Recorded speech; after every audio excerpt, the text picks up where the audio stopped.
Welcome to another edition of What Barrie's Talking About from Barrie 360. I'm Dan Blakely. On this week's program, more federal election candidates to meet from the two Barrie ridings. The Barrie Colts had a hiccup Tuesday night in their second-round playoff with Kingston, and it's time to start thinking about the annual dragon boat races on the Barrie waterfront. We get the conversation started after this.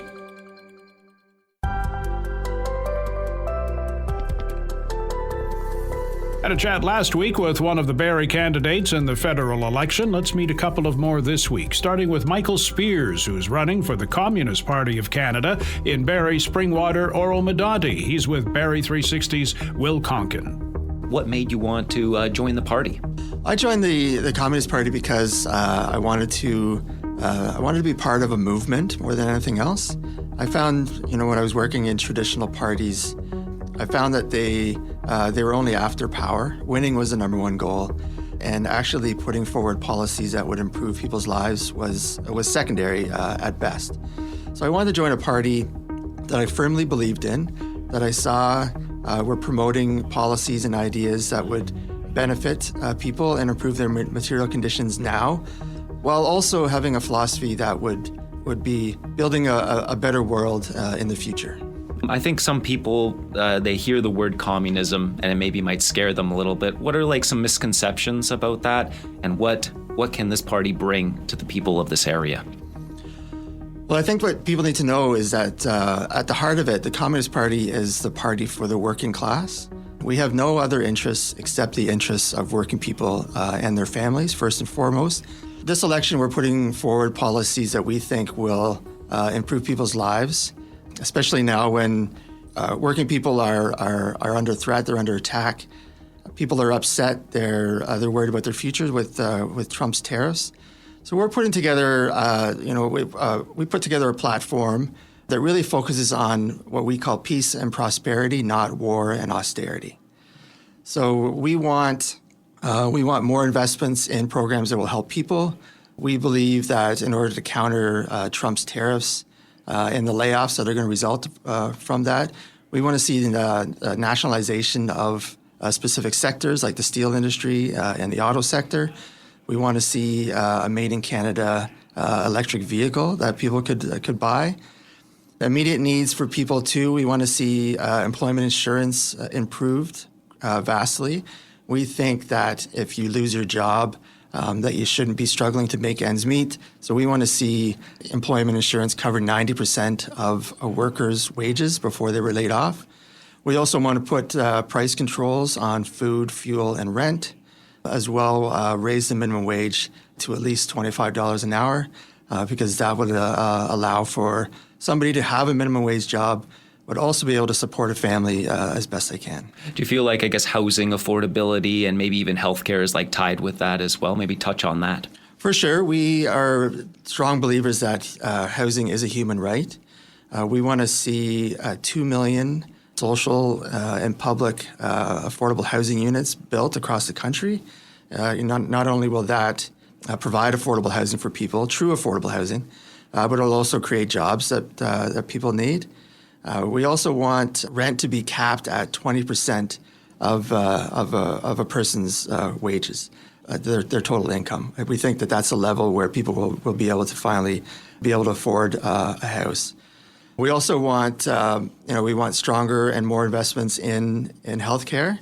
That's something that Canadians are very proud of. It's something that we built and we should be very proud of. But we've seen a lot of cutbacks over the years. We've seen creeping privatization into the system. So we want to see more investments. We want to see pharmacare program that covers all medications, dental care that covers everybody, real investments in long-term care so that when you're living kind of the autumn of your years, if you require long-term care, that you are actually taken care of. And one thing as well, we want to see doctors and dentists put under the government payroll. So instead of operating like independent contractors charging what they want, we'd like to see them actually be employees of the government.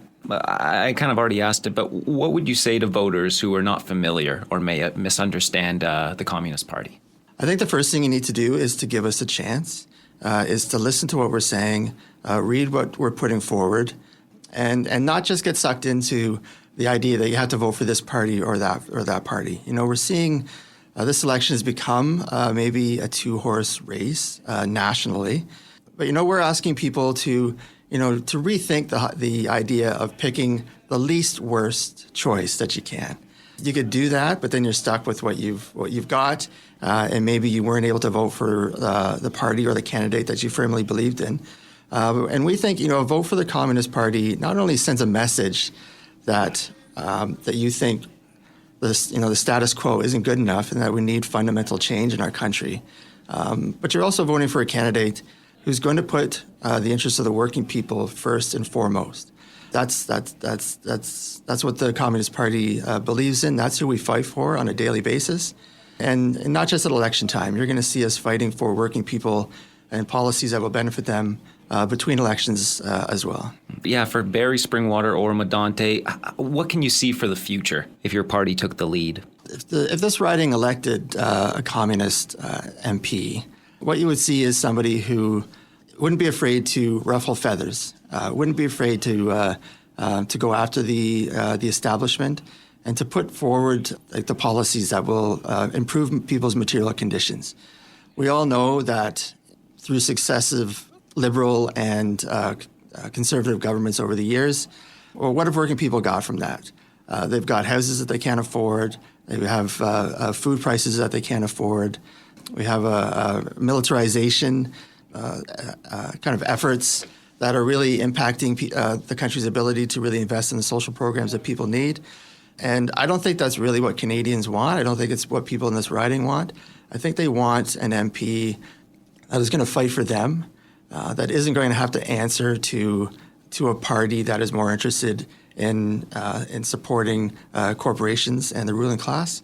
So I think a vote for communists would send that message and would really enable the MP to put the interests of people first and foremost. How do you see if you were in that position to hold this riding? How would you feel the relations with the other parties be? Obviously, the Communist Party has very strong differences with other parties. We are a socialist party, and our ultimate goal is a socialist Canada where the wealth created by working people is shared equitably amongst the people. And we know that other parties don't share that goal. So I think a communist MP, first and foremost, would be fighting for policies that we think would make a better country. And we would work with anybody who agrees with that goal. Obviously, we have very strong opinions in terms of what we think would benefit Canadians. But if someone put forward a policy that we thought was good, then we could support that. I think as well, we need to have a good conversations and positive conversations with not only politicians, but with the people who are affected by the decisions that politicians make. And I think that's key to the Communist Party is that we don't just dictate what we think should be done. We listen, we talk to workers, we talk to families to see what is important to them and what they think should be put forward to improve their lives. So I think a conversation between politicians and the people is key, and then the people's concerns can be brought forward to Ottawa. And then where can people find more information about you and your party? You can go to votecommunist.com, and that will take you to our page. It's got a list of all the candidates as well as the full platform. Well, thank you very much for coming in today. No problem.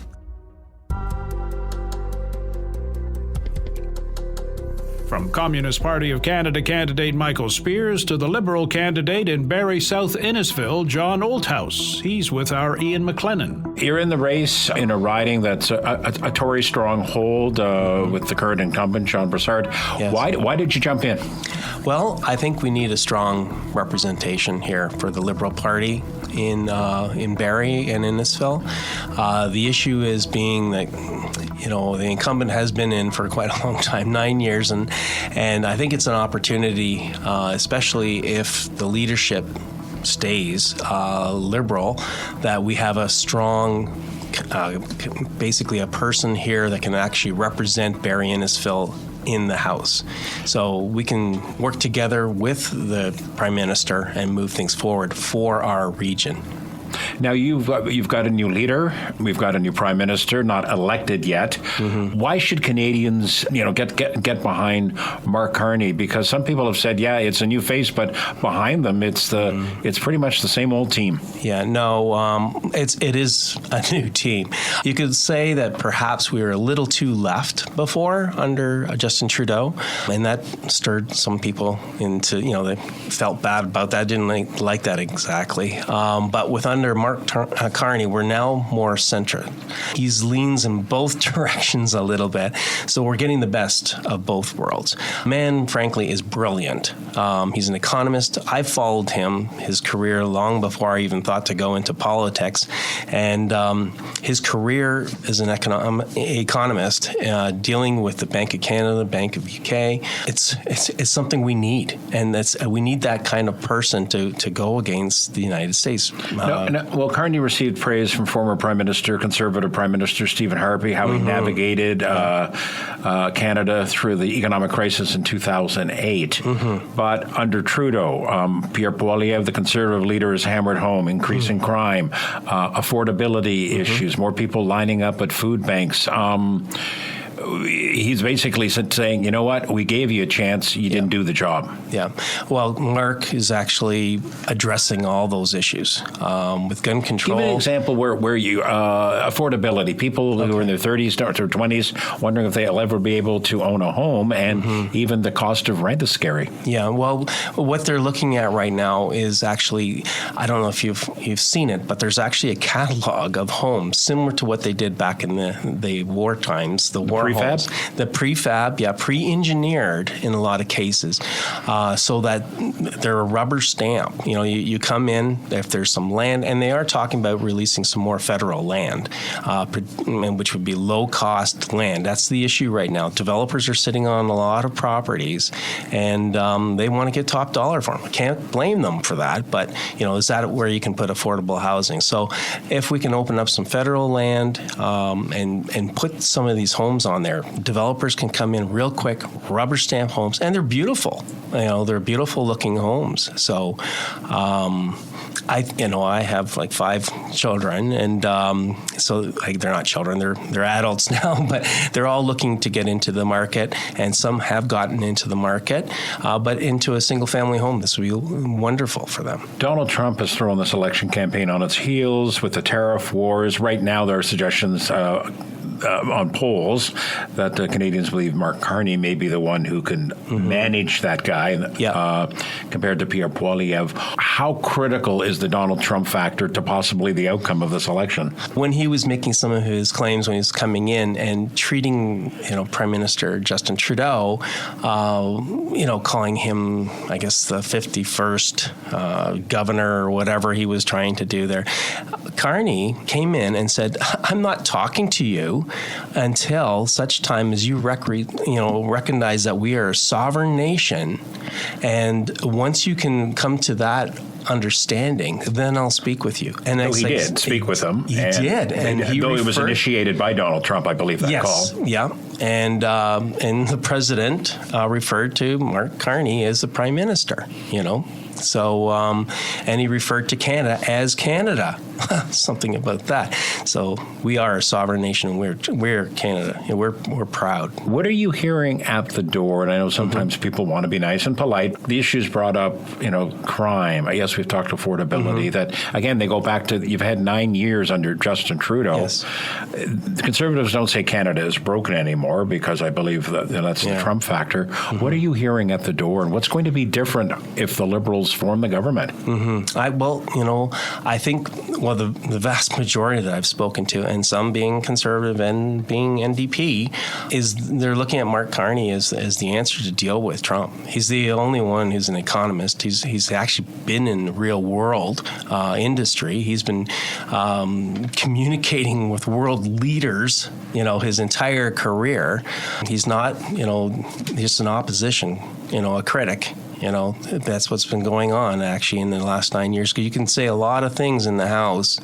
The idea is you have to be able to come together as a government. The Conservatives, the Liberals, the NDP, the Greens, we have to come together and come forward with good ideas. If you have a good idea and you're a Conservative, bring it forward, let's discuss it. Don't, hammer on tables and shout and scream. That's not how we get things Canadians done. are turned off by that, you're suggesting? Absolutely. They just said there's a bunch of children in the house.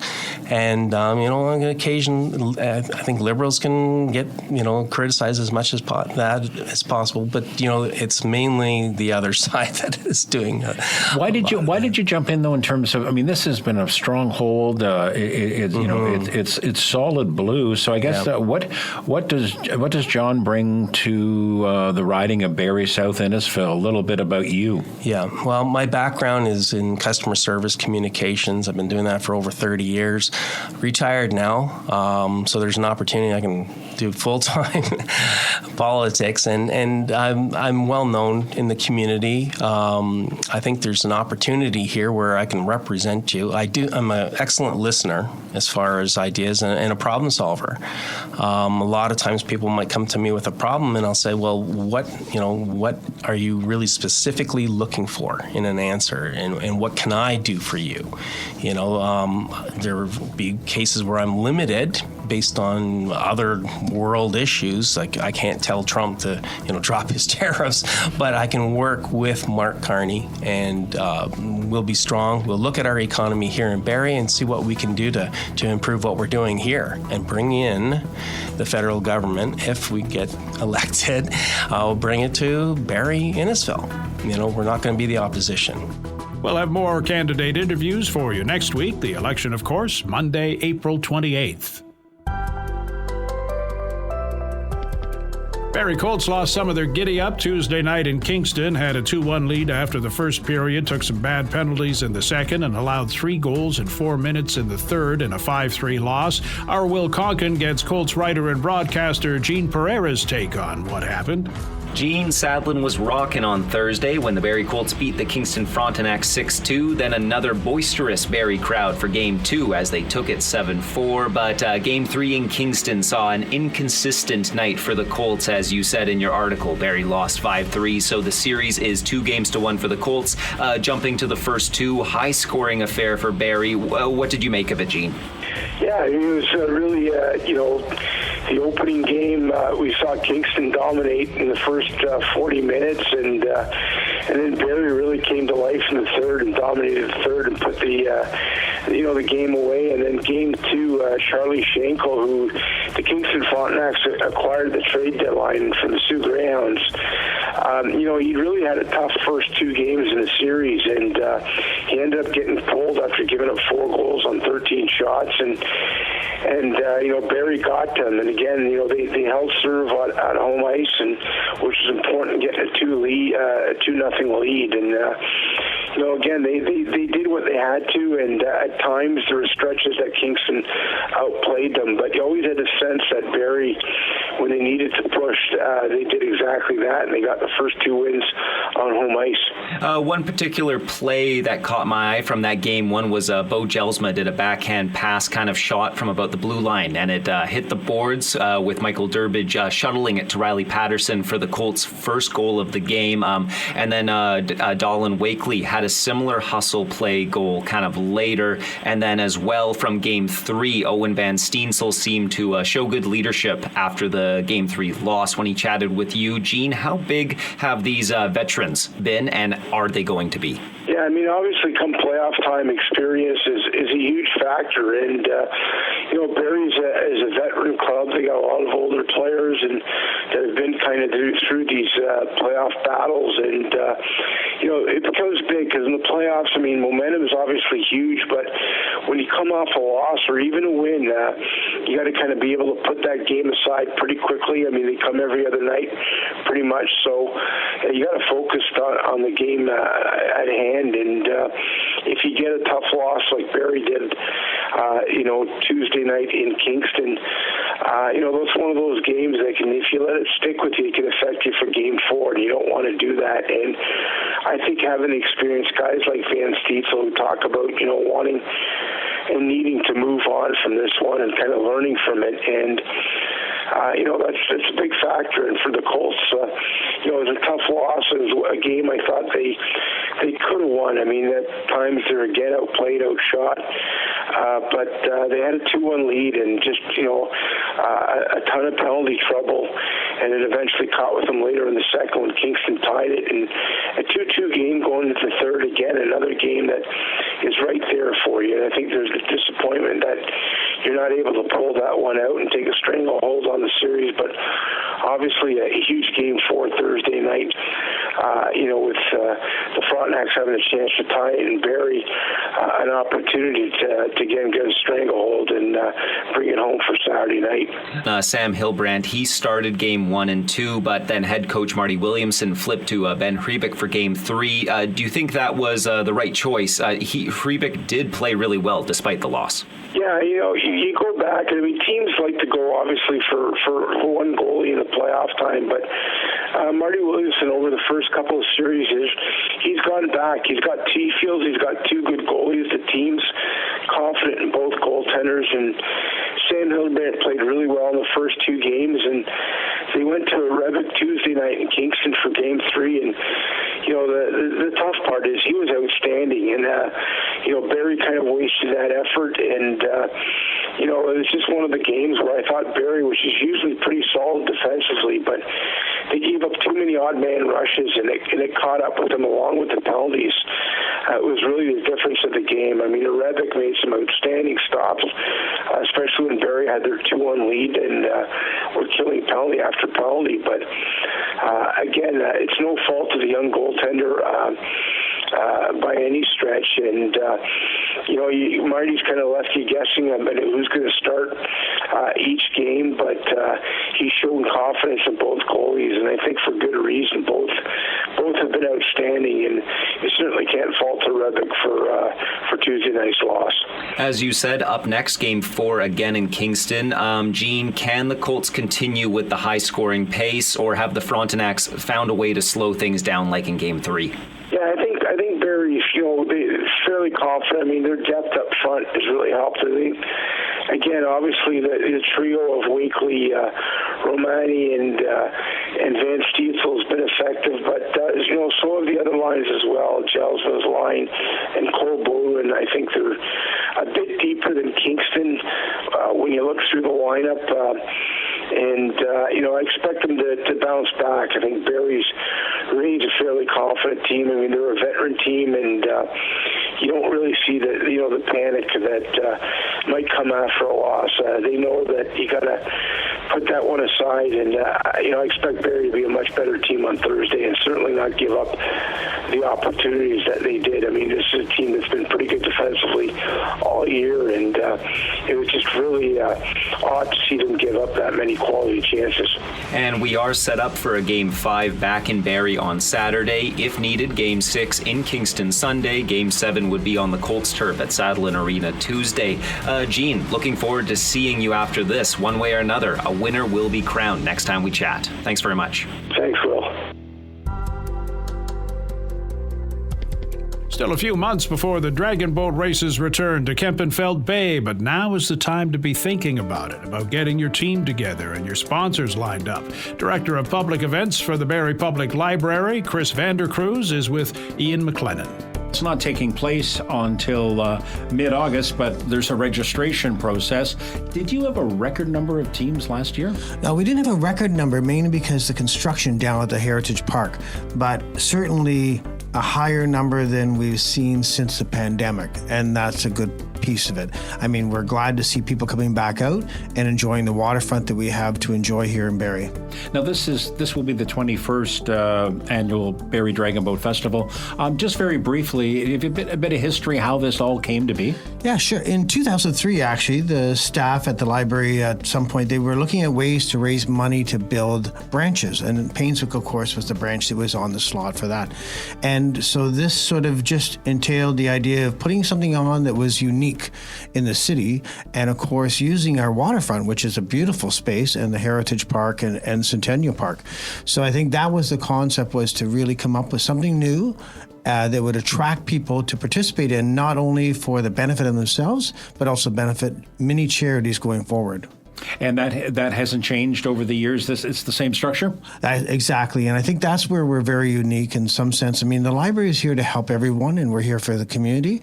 And so when you put a team in, you're raising money for that charity of your choice, not necessarily for the library, but we are glad if you do. So if you're an organization A or B, you're collecting funds on behalf of that organization? That's correct, yes. And I mean, some people just put a team in and they just raise money for RVH or hospice they or choose whichever. whatever, it's close to them. Yeah, and it makes sense. I mean, it sort of gives them more of an ownership of their team. So give us the groups that are thinking, maybe this will be the year I take part. Give us the setup in terms of how the competition goes and what's expected of them. So all throughout the summer, they have opportunities they can go and practice. And they would get their team together, whether it's 20 people is in a boat usually, but some teams have about 25 because that way if somebody can't go or whatever, or they can't paddle all 3 races, then they've got alternates. And I think when it comes to race day, it's a very early morning start, but it's usually a beautiful, brisk morning. And, the sun comes up over the water and really encourages people to get out there and enjoy the day of paddling. And it's a fun day, but I've talked to some people who, the competitive ones, and it's the real deal. Oh, it is definitely the real deal. I mean, you think you only race 3 times, but you're going like the 300 meters and you do it so quickly. I mean, 1.5 minutes sometimes. So you're really putting lots of adrenaline and push into paddling to the end of the raceway. And away from the water, is there anything taking place at the park that day as well for people who want to come out and watch? So we usually have like the Tim Hortons Activity Center, which is for kids. And there's so many things that you can enjoy. And I think that's the other part of it, because a lot of people bring their families with them to enjoy the day. And, they're there to cheer on the teams individually, as well as the kids can enhance and enjoy what the park has to offer, as well as our spaces, which have so many different events. And if money is raised for the library, which is great, that is put in towards what sort of things with the library? So it actually is mainly for new branches. And there is one being looked at, another branch, right? Exactly. The Northwest branch is being investigated at this point. And, thank you to Council, of course, for putting that ahead and pushing it forward. And hopefully we'll get in there within the next year if we get moving and find a spot. And if somebody wants to register a team, how does that process work? So what they do is go to barrielibrary.ca, and of course I know you guys have a link on your website as well for us, and then they just go to register for Dragon Boat, and they can do it all online. It's very simple, and they can pay online the registration fee, and then that's it. Okay, that's great. Thanks very much. All right, thank you. Space is limited. You'll want to get your registration in quickly. The festival itself is August 16th. And that's our program for this week. Thanks to Ian and Will for their input, to Matt Latter for his technical expertise, and to you for listening. If you like what you've heard, please subscribe to What Barrie's Talking About, rate it, review it. You can also keep up with What Barrie's Talking About on Blue Sky and X at Barrie360, on our website, Barrie360.com, and there's our daily Kickstart podcast available from any streaming service and on our website. I'm Dan Blakely. Hope you'll join us again next week.